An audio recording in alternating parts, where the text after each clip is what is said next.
This is a theatre called the Arcadia in Lowestoft, and about 15 years ago I was here in repertory. I was what is called the juvenile lead, and I got here somewhere between £5, starting at £5, rising to about, I should think, about £7.15, £7.15, £8.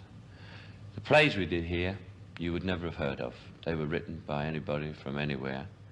But we used to do quite good business, and I must say it taught me a great deal about theatre playing. But somehow or other, repertory seems to have died, and this place today is a bingo hall. By itself, number 2. The first week I was here, I only had a small part, so I came on in a suit, did my part, and went off. Second week, I had about 4 changes.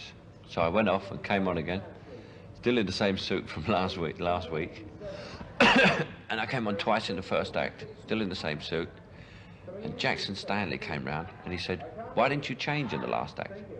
I said, "Into what?" He said, "Well, different suit." He said, "It's 3 weeks later and you're in town instead of in the country." He said, you're supposed to change. And I said, "Well, I haven't got a suit." I said, I've only got 1 suit. 75. It was here, too, for me, a personal thing, that I met the lady who was to become my ex-wife, eventually. And she was the leading lady. And as I was a juvenile lead, of course, I never spoke to the leading lady. There's a very definite caste system, especially if you were new. If you were new, it meant you couldn't act, no matter where you'd been before, and I'd already been in rep a year or so. But I could speak to the juvenile leading lady, whose name was Jean Marlowe. I was about the worst in the company, and I was jolly glad when Michael turned up, because he was even worse than me. One day, they had a party at her flat, and she shared this flat with the leading lady. And I went to this party, and I got talking to the leading lady, really, for the very first time. I'd been in the company 3 or 4 or 5 months, never said a word to her except good morning.